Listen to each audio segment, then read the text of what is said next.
बदायूं से भारतीय जनता पार्टी से सांसद संघमित्रा मौर्य इस समय बदायूं से हमारे संग मौजूद हैं, पहुंची हैं कैंपेन करने के लिए। संघमित्रा जी, आपका परिचय मैं दे रहा हूं क्योंकि जिस तरीके की राजनीतिक स्थिति बनी है, मैं क्या परिचय में कहूं आपके, भाजपा से सांसद, भाजपा की नेता, या फिर आपके पिताजी जिस तरह सभा में गए उससे जोड़ के कोई परिचय दूं?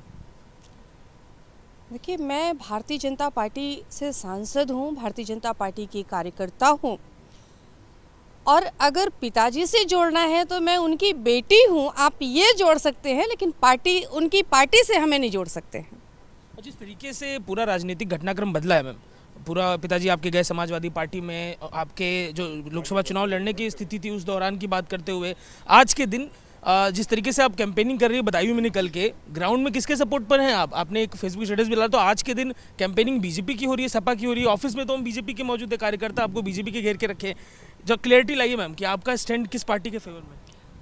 निश्चित तौर पर हमने पहले ही स्पष्ट किया कि मैं भारतीय जनता पार्टी की कार्यकर्ता हूँ, भारतीय जनता पार्टी की सांसद हूँ, तो निश्चित तौर पर मैं कैंपेनिंग भी भारतीय जनता पार्टी के लिए कर रही हूँ। और सिर्फ कैंपेनिंग ही नहीं कर रही हूँ, बल्कि 19 से जिस तरह से बदायूं लोकसभा में परिवर्तन हुआ है, वो परिवर्तन बदायूं जिले में आपको इस चुनाव में भी देखने को मिलेगा। आपने फेसबुक स्टेटस डाला था, मैं बड़ा चर्चा में रहा था। इधर पिताजी ने सपा ज्वाइन की, अपर्णा यादव जी ने बीजेपी ज्वाइन की, आपने स्टेटस डाला जिसमें अपर कास्ट, अपने मन की बात, अपना दुख और जो पार्टी की स्थिति थी, जो लोग लिख रहे थे सोशल मीडिया पे, उसको लेकर लिखा। अभी क्लियर हो गया है सब? अगर आपने पोस्ट को पूरा पढ़ा हो तो उस पोस्ट में नीचे एक क्वेश्चन मार्क भी था और वो क्वेश्चन था कि क्या बहन और बेटियों की भी जाति और धर्म होता है।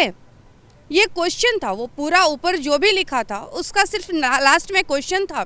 और वो क्वेश्चन इसलिए था क्योंकि हम सब सनातन को मानते आए हैं।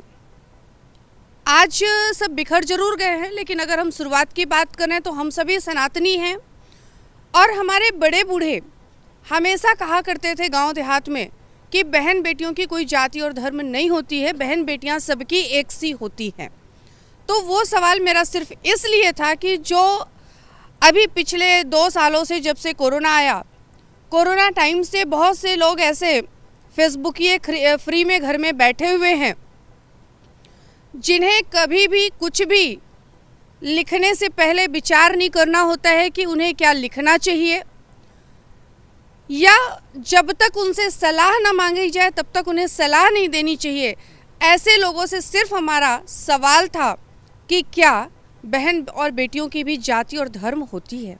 अच्छा, संगठन से सब कुछ क्लियर हो गया है क्या? जो आपके सीनियर लीडर्स हैं, आपका कुछ संवाद हो गया? क्योंकि जैसी पूरी भूमिका बनी है, राजनीतिक भविष्य आपका भी जो है उसको लेकर सवाल उठ रहा है, तो आगे की स्थिति के लिए क्या क्लैरिटी आ गई? आपने अपनी तरफ से किसी से बातचीत की सीनियर लीडर्स में?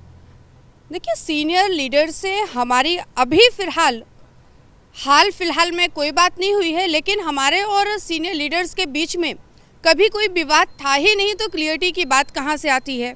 आदरणीय प्रधानमंत्री जी सिर्फ हमें संबोधित नहीं, बल्कि वो हमें बेटी की तरह से मानते भी हैं। उन्होंने स्पष्ट तौर पे बोला भी कि ये हमारी बेटी है। और राष्ट्रीय अध्यक्ष जी आदरणीय नड्डा जी भाई साहब हों या गृह मंत्री आदरणीय अमित शाह जी हों, वो दोनों ही लोग या दीदी या बहन जी करके बात करते हैं। तो हम लोगों के बीच में एक बहन और बेटी का परिवार में, भारतीय जनता परिवार में जो हमें मान और सम्मान मिल रहा है, उसके बीच में कभी कोई असमंजस था ही नहीं। अच्छा, असमंजस नहीं है की बात करी। मैं मुझे बस एक और सवाल बताते चलिए, पिताजी ने ज्वाइन कर लिया समाजवादी पार्टी, आपकी भूमिका, अब उनके संग बीजेपी के दूसरे मंत्री भी गए, कई विधायक भी गए, उनकी बेटी अपने पिता के भविष्य को कैसे देख रही है? उनके फैसले को, सपा में जाने को, उन्होंने जो बात बीजेपी को लेकर बोली कि पिछड़ों का बड़ा अपमान है, पिछड़ों को बड़ा पीछे रखा जाता है, इन सब चीज़ों को अपने पिता को लेकर क्या कहिए?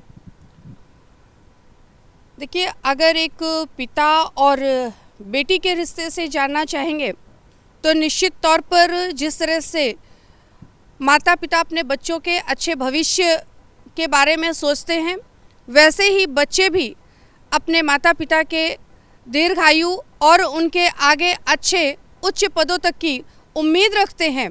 तो निश्चित तौर पर एक बेटी होने के नाते मैं भी पिताजी के बारे में वैसी ही सोच रखती हूँ। लेकिन जहाँ तक बात अगर पार्टी की आती है तो पार्टी और परिवार दोनों अपनी जगह हैं। मैं भारतीय जनता पार्टी में थी, हूँ और आगे भी रहूँगी। और रही बात आपने जो चर्चा की पिछड़ों की, तो उन्होंने कहीं न कहीं पर जो कमियां देखी होंगी आप लोगों के सामने स्पष्ट तौर पर उन्होंने बात किया है, वो हमें आप लोगों के ही माध्यम से जानकारी भी हुई है। उनसे हमारी व्यक्तिगत रूप से कोई बात इस पर चर्चा नहीं हुई है, लेकिन अगर जो उन्होंने बात रखी है और वो बात अब प्रधानमंत्री जी तक पहुंच भी गई है और हमने अभी तक देखा है कि प्रधानमंत्री जी तक जो भी कमियां या किसी की कोई शिकायत पहुंची है तो प्रधानमंत्री जी ने उस पर निर्णय लेने का काम किया है, सकारात्मक निर्णय लेने का काम किया है। तो ये बातें प्रधानमंत्री जी तक पहुंची हैं। आने वाले समय में जो भी दलितों या पिछड़ों शोषितों के साथ में उनके हक और अधिकार को छीनने का काम हुआ है वो आदरणीय प्रधानमंत्री जी के नेतृत्व में हम सबको निश्चित तौर पर मिलने वाला है। कह रहे हैं कि सरकार में ऐसा कुछ हुआ है जिसमें उनकी जो इच्छाएं हैं, जो अपेक्षाएं हैं, पूरी नहीं हुई है समाज की। देखिए, प्रदेश और देश दोनों की राजनीति में बहुत अंतर होता है और हम आदरणीय प्रधानमंत्री जी के नेतृत्व में देश की राजनीति का हिस्सा हैं। आप मैम कैंपेन कर रही हैं प्रदेश की राजनीति के लिए, विधानसभा चुनाव है। बिल्कुल, ये लोकसभा हमारी है और हम अपनी लोकसभा में नहीं बल्कि प्रदेश पार्टी हमें प्रदेश में जहां भी जिस भी तरह से हमारा प्रयोग करेगी हम वहां पर पहुंचेंगे और पार्टी के लिए काम करेंगे जैसे अभी तक करते रहे हैं। तो उस वक्त स्थितियां क्या रही, उन्होंने सरकार में क्या देखी, ना मैं वहां पर थी और जिस चीज़ की मैं साक्षी नहीं, मैं उस चीज़ के बारे में बहुत ज़्यादा बात करना उचित नहीं समझती हूँ। सवाल मैम कि स्वामी प्रसाद मौर्य जी के सामने अगर जरूरत पड़ी आपको, बीजेपी ने कहा तो पिताजी के सामने ताल ठोक दीजिएगा। जो समाज है उसके हक में बीजेपी के कैडर के साथ में जिस इलाके में वो मान लीजिए उम्मीदवारी करते हैं या वो जाते लड़ने, तो पिताजी के सामने ताल ठोकिएगा जाके। हमने कहा पार्टी अपनी जगह, परिवार अपनी जगह।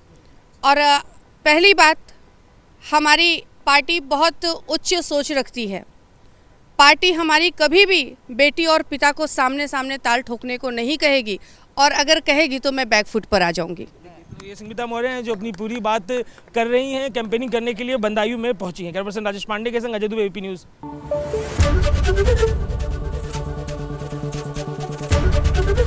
एबीपी न्यूज़ आपको रखे आगे।